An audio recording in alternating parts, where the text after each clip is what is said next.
आप सबों को जय मसीह की।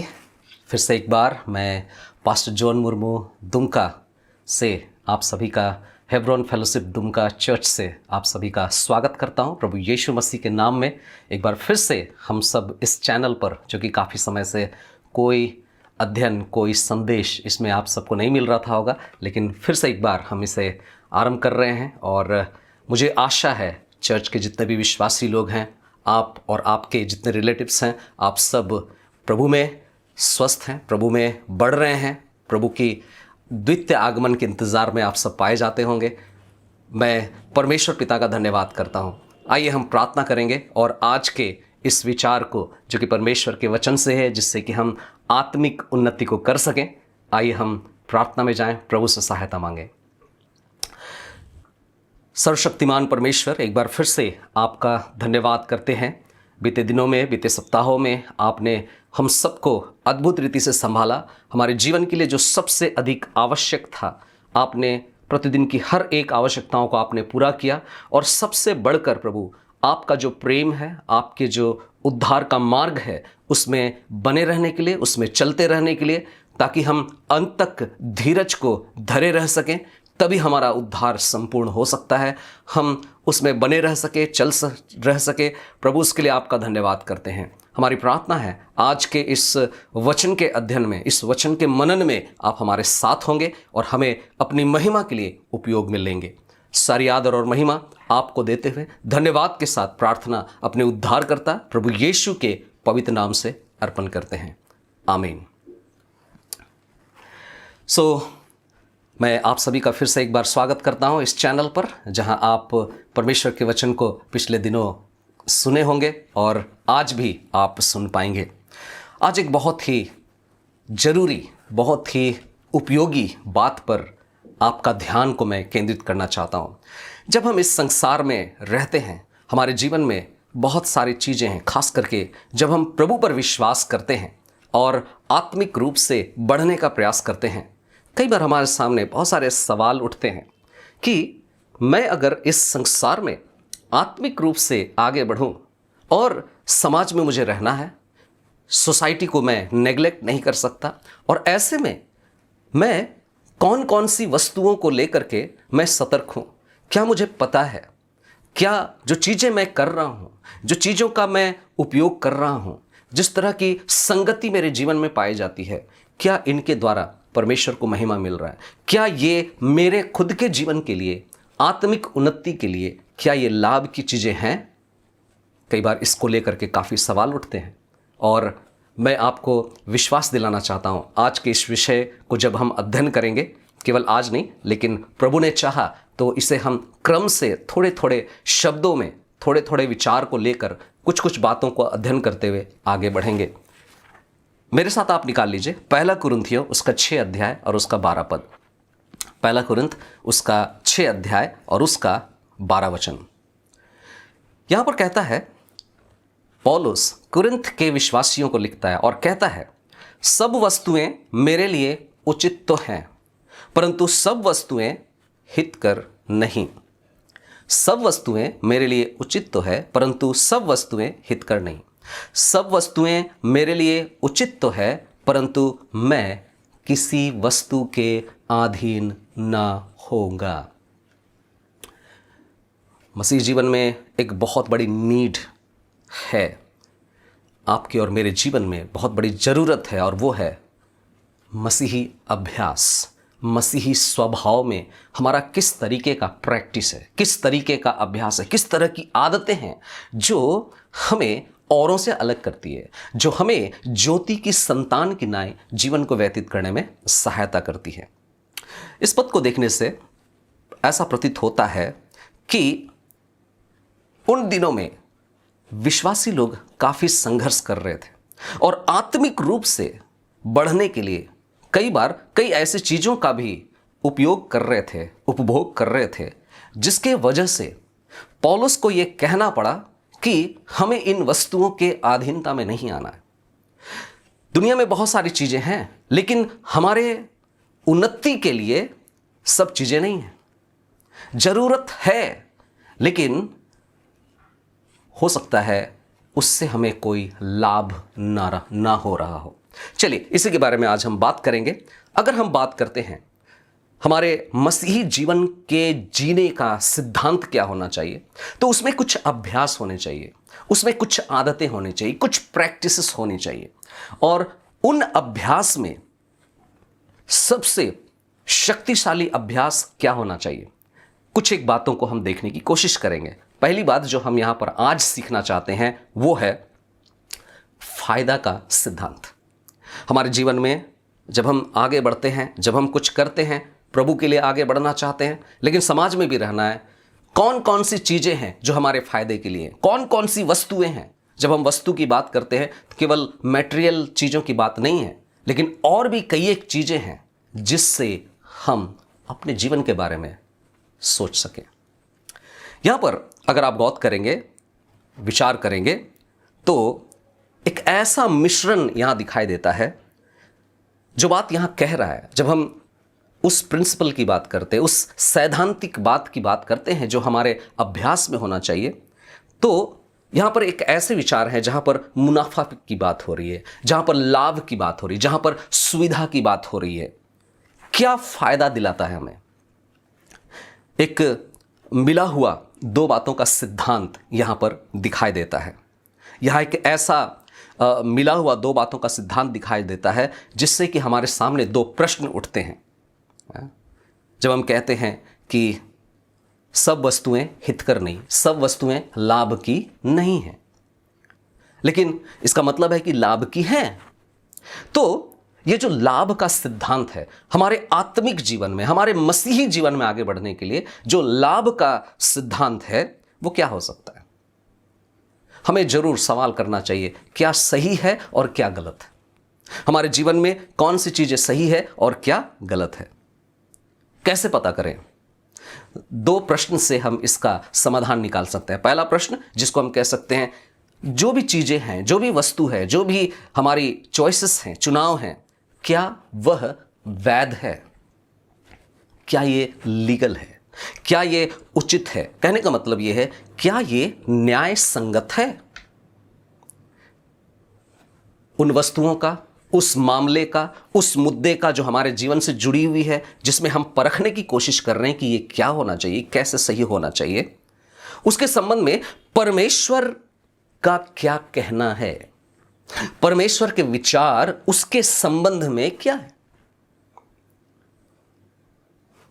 बहुत मायने रखता है।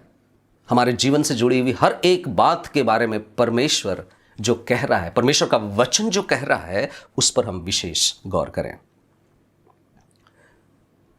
परमेश्वर अपने वचन में बहुत स्पष्ट रीति से एक बात हमें कहते हैं। यदि हम दूसरा तीमुथियुस उसका 3 अध्याय उसके 16 पद को हम पढ़ेंगे, उससे स्पष्ट होता है कि परमेश्वर का वचन हमारे जीवन के हर एक बात के लिए उपलब्ध किया गया है। दूसरा तीमुथियुस 3 अध्याय उसका 16 वचन, संपूर्ण पवित्र शास्त्र परमेश्वर की प्रेरणा से रचा गया है और शिक्षा, ताड़ना, सुधार और धार्मिकता की शिक्षा के लिए उपयोगी है। क्या पता चलता है?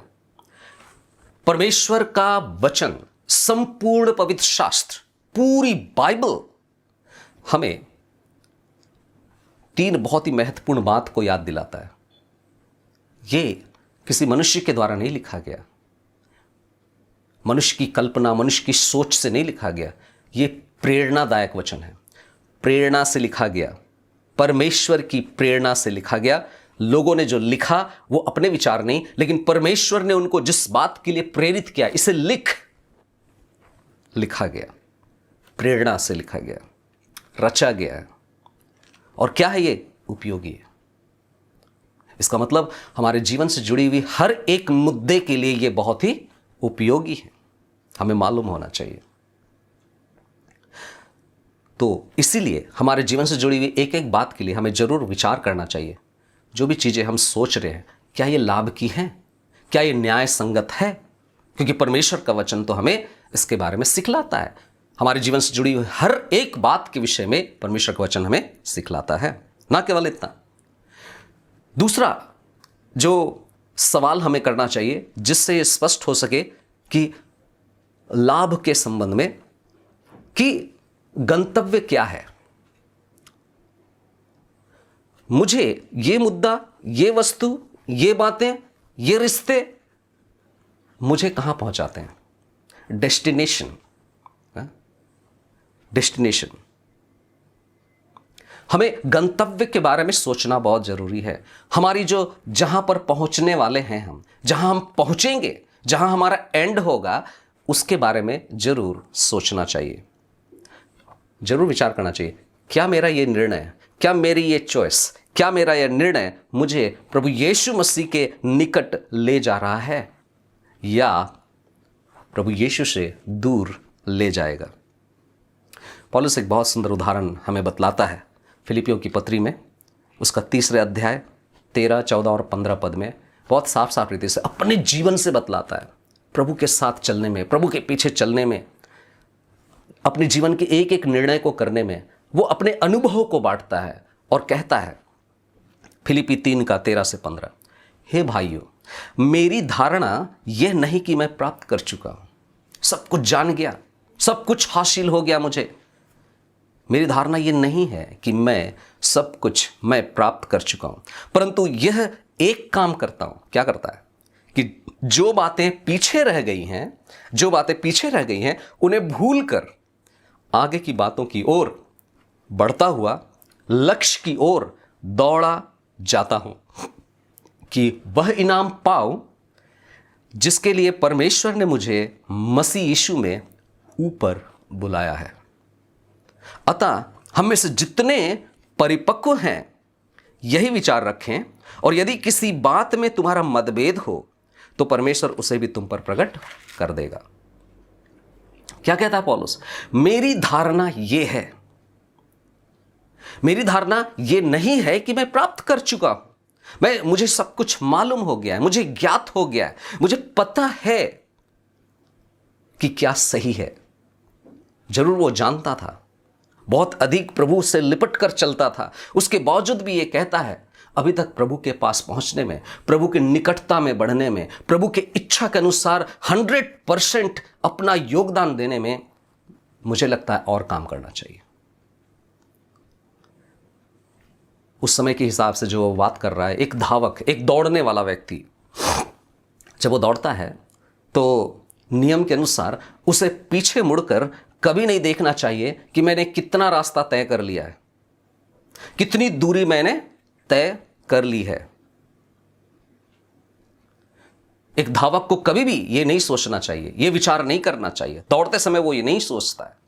एक धावक यह भी नहीं सोचता है कि अब तक मेरा सफर कैसा था, बिल्कुल भी नहीं सोचना चाहिए।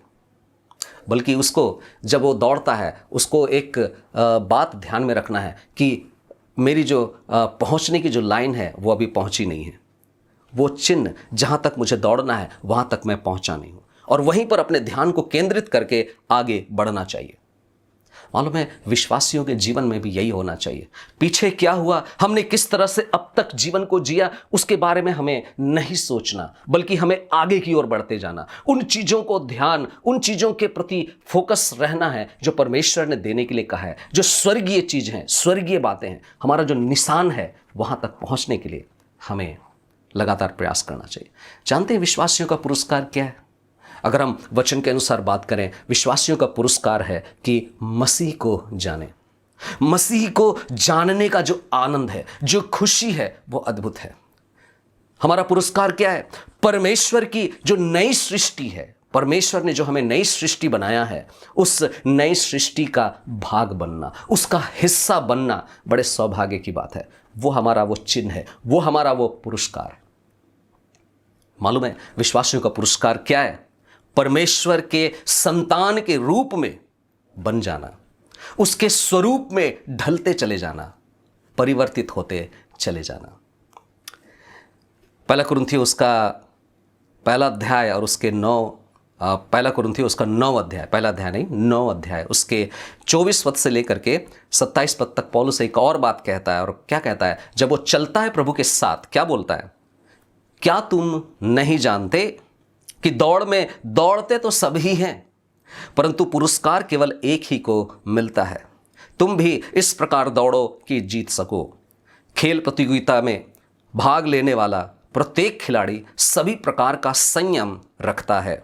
वह तो नष्ट होने वाले मुकुट की प्राप्ति के लिए यह सब कुछ करता है, परंतु हम नष्ट ना होने वाले मुकुट के लिए करते हैं। कहता है ऐसे मुकुट के लिए, ऐसे पुरस्कार के लिए मैं प्रयास कर रहा हूं जो नाश ना होने वाला है। पृथ्वी पर तो नाश होने वाले मुकुट के लिए लोग परिश्रम करते हैं, शारीरिक रूप से खूब परिश्रम करते हैं। आगे कहता है इसलिए मैं जानता हूं कि नष्ट ना होने वाले मुकुट के लिए मैं परिश्रम कर रहा हूं, और इसलिए कहता है इसलिए मैं लक्ष्यहीन सा नहीं दौड़ता, ना मैं हवाई मुक्केबाजी करता हूं। और क्या कहता है 27 पद में, परंतु मैं अपनी देह को यंत्रणा देकर वश में रखता हूं, कहीं ऐसा ना हो कि मैं औरों को प्रचार करके स्वयं अयोग्य ठहरूं। बड़ा ही सुंदर उदाहरण देता है अपने जीवन से, और ये हमारे लिए एक प्रेरणादायक वचन है। कैसे हम चले? हम कभी ना सोचे कि हम पहुंच गए, कभी ना समझें कि हम सब कुछ जान गए। आगे बढ़ते रहे, दौड़ते रहे, उस लक्ष्य की ओर आगे बढ़ते जाए, उस निशान की ओर आगे बढ़ते चले जाएं। फिलिपियों उसका 3 अध्याय और उसके 15 पद में कहता है, अतः हम में से जितने परिपक्व हैं यही विचार रखें। कैसा विचार? जैसे पौलुस ने कहा, दौड़ते रहे पुरस्कार पाने के लिए, यही विचार रखें। और यदि किसी बात में तुम्हारा मतभेद हो तो परमेश्वर उसे भी तुम पर प्रकट कर देगा। यदि हमारे जीवन से जुड़ी हुई कोई भी निर्णय, कोई भी मामला, कोई भी मुद्दा जिसका हम चुनाव करते हैं, हमारे कोई भी चुनाव अगर मुझे गंतव्य अर्थात प्रभु यीशु मसीह तक अगर नहीं ले जा रहा है तो वो बिल्कुल भी गलत है, बिल्कुल भी गलत है। मालूम है, इससे कोई फर्क नहीं पड़ता है कि वो कितना बड़ा मामला है, कितनी बड़ी चीज है, इससे कोई फर्क नहीं पड़ता है। इससे कोई फर्क नहीं पड़ता है कि वो कौन सा समाज है, कौन सा संसार है, कौन सी सिस्टम है, कौन सी संस्कृति है, कौन से तौर तरीके हैं। हो सकता है मनुष्य के लिए, समाज के लिए वो बहुत बड़ी बात हो, लेकिन परमेश्वर आपको और मुझे इसलिए चुना है ताकि हम परिपक्व लोगों के समान व्यवहार कर सके। जानते हैं परमेश्वर की योजना आपके लिए और मेरे लिए क्या है? जानते हैं? वचन कहता है इफिसियों उसका 4 अध्याय और उसका 13 वचन में, बल्कि 12 और 13 दोनों पद में पढ़ता हूं। इफिसियों 4 अध्याय उसका 12 और 13 पद कहता है कि पवित्र लोग सेवा कार्य के योग्य बने और मसीह की देह तब तक उन्नति करे जब तक कि हम सब के सब विश्वास में और परमेश्वर के पुत्र के पूर्ण ज्ञान में एक ना हो जाएं, परिपक्व ना बन जाएं, अर्थात मसीह के पूरे डील डॉल तक बढ़ ना जाएं। परमेश्वर की योजना क्या है? कि हम बढ़ें। परमेश्वर की योजना क्या है? प्रभु यीशु मसीह के पूर्ण ज्ञान में हम विकसित हों, एक होना पुत्र के साथ।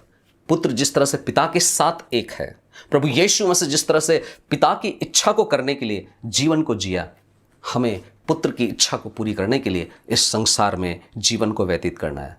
हमें मसीह के पूरे डील डॉल तक बढ़ना अनिवार्य है।